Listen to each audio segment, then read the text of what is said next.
Hello friends, कैसे हैं आप सभी। मैं आपका फ्रेंड सौरभ मित्तल आपका स्वागत करता हूं आपके अपने YouTube channel SS Saraswati classes में। और याद रहे फ्रेंड्स, आज आपको पता ही होगा हमारी मैथ की सीरीज का थर्ड पार्ट है। तो चलिए बिल्कुल पूरे इंटरेस्ट के साथ आज ही समझते हैं वो क्या है हमारा जो थर्ड पार्ट है जो आज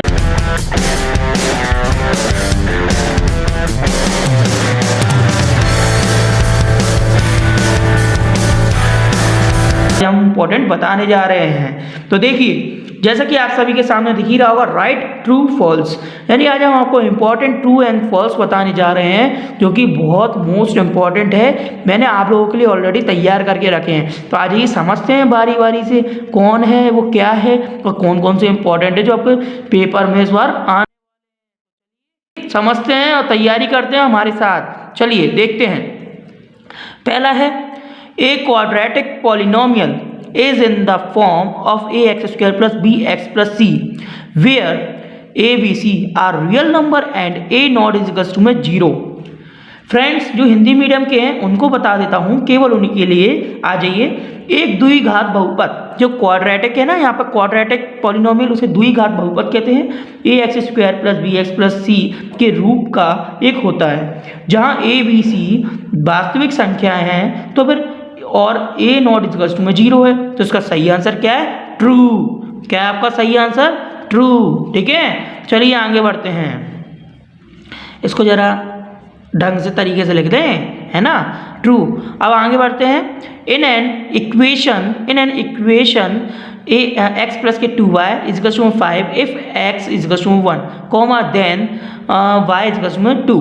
तो फ्रेंड्स, इसको हिंदी में क्या पढ़ेंगे, आ जाइए हम पढ़ते हैं। समीकरण x प्लस के 2y इज 5 में यदि x इज 1 को रखेंगे तो y इज 2 होगा क्या? नहीं। यानी कि जो x प्लस के 2y इज 5 है, अगर उसमें अगर x इज 1 x की जगह पर यहाँ पर 1 रख दो तो हमारे y इज में क्या वैल्यू बचेगी, देखें जरा।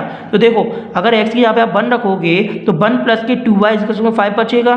फिर यहाँ से जो 1 है, 1 यहाँ पे इस साइड आ जाएगा, प्लस वाला 1 इस साइड आएगा इक्वल के बाहर, तो नेगेटिव में आ जाएगा। तो 5 में से 1 गए 4 बचेंगे। फिर 2 से 4 को डिवाइड करोगे तो क्या बचेगा? 2। तो 2, क्योंकि 2 के पाड़े में 4 2 बार आते हैं ना, इसलिए। तो y इज 2 सही है। तो हमारे ये आंसर भी क्या है? सही है। चलिए, तो हमने ट्रू लिख दिया। आगे पढ़ते हैं। Quadratic equation can has many solution. यहाँ पे बोला जा रहा है जो वर्ग समीकरण के अनेक हल हो सकते हैं। जी हाँ, हम बताएंगे कि वर्ग समीकरण के जो वर्ग समीकरण हैं उसके जो अनेक हल यानी कि हैज़ मैनी सॉल्यूशन, ऐसा पॉसिबल नहीं है। क्योंकि पॉसिबल इसलिए नहीं है, यहाँ पे सीधा सीधा सिंपल शब्दों में बोला जा रहा है और साथ में जो भी आपको सॉल्यूशन इसका बताना है, यानी कि अगर आप समझना चाहते हैं ऐसा क्यों है, उसके लिए फ्रेंड्स आपको हमारे चैनल के जो हम वीडियो में जो क्वेश्चन वगैरह समझाते हैं उस वीडियो को देखना पड़ेगा। तो उसके लिए आपको क्या करना पड़ेगा, हमारे इस चैनल के वहाँ पे प्लेलिस्ट में जाइए, वहाँ पे जाकर वीडियो समझ सकते हैं और साथ में हमारे चैनल को आपको सब्सक्राइब करना पड़ेगा, जिससे आप हमारी आने वाली वीडियो को तुरंत देख सकें सबसे पहले। ठीक है फ्रेंड्स, नेक्स्ट पढ़ते हैं। नेक्स्ट क्या है? The terms of an AP are always in ascending order. Ascending order समझते हैं ना फ्रेंड्स? असेंडिंग ऑर्डर मतलब बढ़ते क्रम, है ना। तो यहाँ पे बोला जा रहा है कि समांतर श्रेणी के पद सदैव बढ़ते क्रम में होते हैं। ऐसा सही है या गलत? गलत। ऐसा कभी नहीं होता कि जो समांतर श्रेणी है उसके बढ़ते क्रम में होते हैं, वो कभी घटते भी हैं, कभी बढ़ते भी हैं। ठीक है, आगे पढ़ते हैं। The value of medians calculated from the ground and unground data of some same observation are always same. इसको हिंदी में पढ़ के बताएं जरा, क्या है ऐसी भला।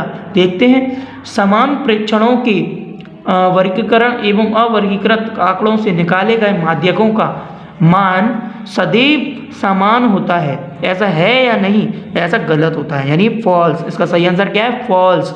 फॉल्स को हम हिंदी में कहते हैं असत्य, ट्रू को हम हिंदी में कहते हैं सत्य। ठीक है, तो चलिए, जैसे कि हमने जो सीरीज़ में 5 हमने इंपॉर्टेंट रखे थे, फर्स्ट टॉपिक में जो हमने समझा दी, आज ही सेकंड टॉपिक देखते हैं राइट ट्रू फॉल्स का, जो और इम्पॉर्टेंट है। हम इस तरीके से हमें बांट के रखे हैं जिससे आपको लगे कि हम एग्जाम की तरह ही प्रिपरेशन कर रहे हैं, है ना फ्रेंड्स। तो चलिए नेक्स्ट पढ़ते हैं। The pair of linear equation have either a unique solution infinitely many solution और नो सॉल्यूशन। इसका मतलब ये हुआ फ्रेंड्स, अगर हम इसको हिंदी में पढ़ के बताएं तो हिंदी में इसका मतलब होता है रैखिक समीकरण युग्म का कोई हल नहीं हो सकता या एक अद्वितीय हल हो सकता है। तो बताइए कि अथवा अनंतशः अनेक हल भी हो सकते हैं क्या? ये सही है या गलत? बिल्कुल, यस का आंसर क्या है? ट्रू। तो चलिए आगे बढ़ते हैं। The highest power of x in polynomial P x is called the degree of the polynomial. तो यहाँ पे क्या बोला जा रहा है फ्रेंड्स? यहाँ पे बोला जा रहा है कि बहुपद जो पी एक्स है, क्या बहुपद पी एक्स है जो, वो एक्स की उच्चतम घात बहुपद की घात कहलाती है। मतलब बहुपद पी एक्स में एक्स की जो उच्चतम घात होती है, उच्चतम मतलब हाईएस्ट पावर, उच्चतम घात बहुपद की घात कहलाती है क्या? तो ट्रू, इसका आंसर क्या है? ट्रू। आगे बढ़ते हैं। The maximum power of a variable in a quadratic equation can be any. वर्ग समीकरण में चर की अधिकतम घात कुछ भी हो सकती है क्या? ये आंसर सही है या गलत आप बता सकते हैं? तो चलिए मैं बता देता हूँ, इसका सही आंसर है फॉल्स, ऐसा नहीं हो सकता। तो चलिए आगे बढ़ते हैं इसी के साथ। The difference of any two terms of an A P is common difference. इसका मतलब ये हुआ कि समांतर श्रेणी के किन्हीं दो पदों का अंतर, समांतर श्रेणी के किन्हीं दो पदों का अंतर सर्वांतर होता है या नहीं? सर्वांतर होता है या नहीं? इसका आंसर है फॉल्स, ऐसा नहीं होता। ठीक है, चलो जैसे कि हमने इसकी 4 कर ली, एक दूसरे नेक्स्ट पेज पे है। आज ही नेक्स्ट पेज पे हम समझते हैं इसका आगे का 5वें नंबर का। आ जाइए। तो देखिए यहाँ पे दिया गया है 5 नंबर का, ऊपर देखिए। The value of modes calculated from the graph data and ungraph data on same observation are always same. इसका आंसर क्या है? सही या गलत बताइए आप सभी। समान प्रेक्षणों के वर्गीकृत एवं अवर्गीकृत आंकड़ों से निकाले गए, समान प्रेक्षणों के वर्गीकृत एवं अवर्गीकृत आंकड़ों से निकाले गए बहुलकों का मान सदैव समान होता है या नहीं? इसका सही आंसर बताइए। अगर सदैव समान होता है तो ट्रू होगा, और अगर सदैव समान नहीं होता तो फॉल्स होगा। तो इसका सही आंसर है फॉल्स। ठीक है फ्रेंड्स, तो ये इसका सदैव समान नहीं होता, तो इसका फॉल्स आंसर है। अगला पढ़ते हैं। रूट में x प्लस के 2 इज अ पॉलिनोमियल। मतलब रूट में x प्लस के 2 एक बहुपद है? जी नो, यानी कि यह आंसर जो दिया गया है वो फॉल्स है, ऐसा नहीं है। चलिए आगे पढ़ते हैं। आगे दिया है the graph of a quadratic equation is a straight line. इसका मतलब है कि वर्ग समीकरण का जो आरेख होता है ना, एक सरल रेखा होती है। ये फॉल्स है, ऐसा नहीं होता। ठीक है फ्रेंड्स, आगे बढ़ते हैं इसी के साथ। The arithmetical means of 5 and 7 is 6। मतलब 5 और 7 का जो समांतर माध्य है, जिसे हम अर्थमेटिकल कहते हैं, अर्थमेटिकल मीन कहते हैं समांतर माध्य को। तो यहाँ पे बोला जा रहा है कि 5 और 7 का समांतर माध्य 6 है। ये सही है या गलत? बिल्कुल सही, यह आंसर क्या है? सही है। ठीक है फ्रेंड्स, नेक्स्ट आगे पढ़ते हैं फ्रेंड्स कि क्या दिया गया है। The formulas to find out the root of a quadratic equation was given of Shridharacharya. तो देखो यहाँ बोला जा रहा है वर्ग समीकरण को हल करने के लिए सूत्र के प्रणेता मतलब जो सूत्र जिसने निर्माण करा श्रीधराचार्य जी ने, वो कौन, मतलब जो श्रीधराचार्य जी थे वो सत्य है या असत्य? ये बात आप बता सकते हैं। तो यहाँ इसका आंसर है सत्य, क्योंकि जो हमारे वर्ग समीकरण को हल करने के लिए सूत्र के उन्होंने जो जन्म दिया है वो श्रीधराचार्य जी ने ही दिया था इस सूत्र को। तो सही है। आगे बढ़ते हैं, ट्रू हो गया। In the calculation of the value of central tendency the class interval must to continues. सूत्रों द्वारा केंद्रीय मापों के परिकलन में वर्गों का सतत होना आवश्यक है। सूत्रों द्वारा केंद्रीय मापों के वर्गीकरण में वर्गों का सतत होना आवश्यक है। सत्य, यह आंसर क्या है? सत्य। तो चलिए इसी के साथ हम आगे बढ़ते हैं नेक्स्ट टॉपिक पे। नेक्स्ट टॉपिक है there will be only one zero in a quadratic equations. There will be only one zero in a quadratic equation. इसका सही आंसर बताइए। पहले उससे पहले हिंदी में तो बता दें, वरना हिंदी मीडियम वाले स्टूडेंट नाराज हो जाएंगे। चलिए बताते हैं। द्विघात बहुपद में केवल एक शून्यक हो सकता है। बोला जा रहा है कि द्विघात बहुपद जो है उसमें केवल एक शून्यक मतलब 0 हो सकता है। तो सही है या गलत? फॉल्स, यानी ये असत्य है, ऐसा नहीं होता। आगे बढ़ते हैं। The pair of linear equation x में a एंड y में b। ये फ्रेंड्स में b दिया गया है ना कि 6, वो गलती से थोड़ा हैंडराइटिंग गलत हो गई थी, लेकिन b है, याद रहे। Represent two parallel lines. समीकरण युग्म x में a और y में b दो समांतर रेखाओं को निरूपित करते हैं। असत्य है, सत्य? असत्य, ऐसा नहीं होता। आगे बढ़ते हैं। The value of x in x multiply में x माइनस के 1 आर 0 एंड 1। इसको हिंदी में पढ़ने जरा, क्या दिया गया है? x मल्टीप्लाई में x माइनस के 1, जो कि ब्रैकेट में है, x के मान 0 एवं 1 है। ऐसा सत्य है या गलत?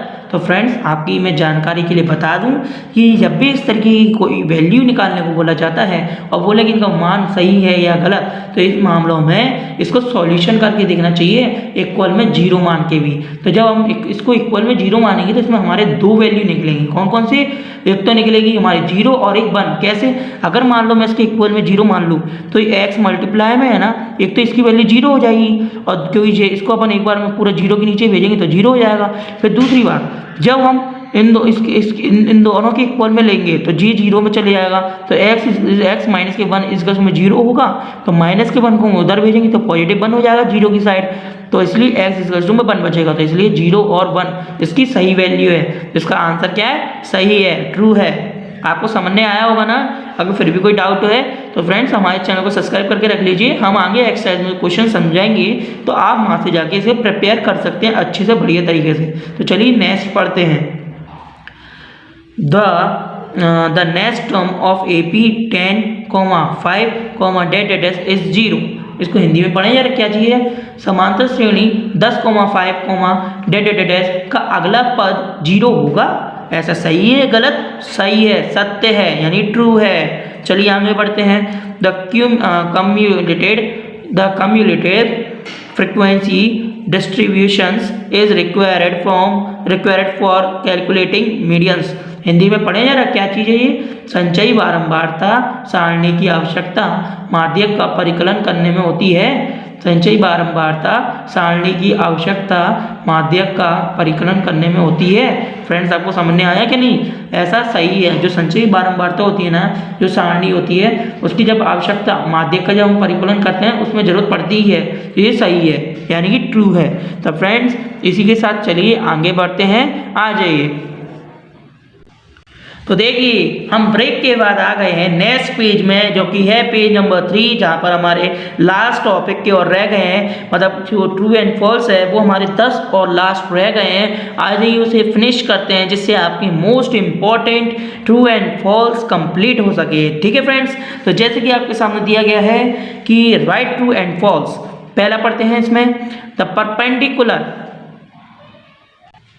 वेट, मैं आपको एक इंपॉर्टेंट न्यूज़ तो देने ही भूल गया फ्रेंड्स। वो इंपॉर्टेंट न्यूज़ ये है कि फ्रेंड्स हम आप लोगों के जो 10th क्लास के जो स्टूडेंट हैं उन सभी का एक ब्लूप्रिंट निर्धारित हो चुका है गवर्नमेंट की तरफ से, ऑफिशियल ब्लूप्रिंट, जो कि आपको जिसके बेस पर आपके जो पेपर में एग्जाम में जो क्वेश्चंस वगैरह जिन जिन चैप्टरों में से जिन जिन नंबरों में आने वाले हैं वो आपके निर्धारित हो चुके हैं। तो फ्रेंड्स अगर आपने वो ब्लूप्रिंट अभी तक नहीं देखा हो तो हमारे चैनल में जैसे हमारे चैनल में आप जाइए, वहाँ पर आपकी वो जो ब्लूप्रिंट की हमने जो वीडियो स्पेशली आप लोगों के लिए बना के डाल दी है, तो आप वहां से जाके ले सकते हैं। और जिसको भी वहां वीडियो नहीं मिल रही तो फ्रेंड्स हमने इस वीडियो के ऊपर आई बटन का ऑप्शन शो हो रहा होगा, वहां पर हम लोग ने वो उस ब्लूप्रिंट की वीडियो हमने शो कर दी है। अगर फिर भी वहां नहीं मिले तो आप वहां से जाके भी देख सकते हैं।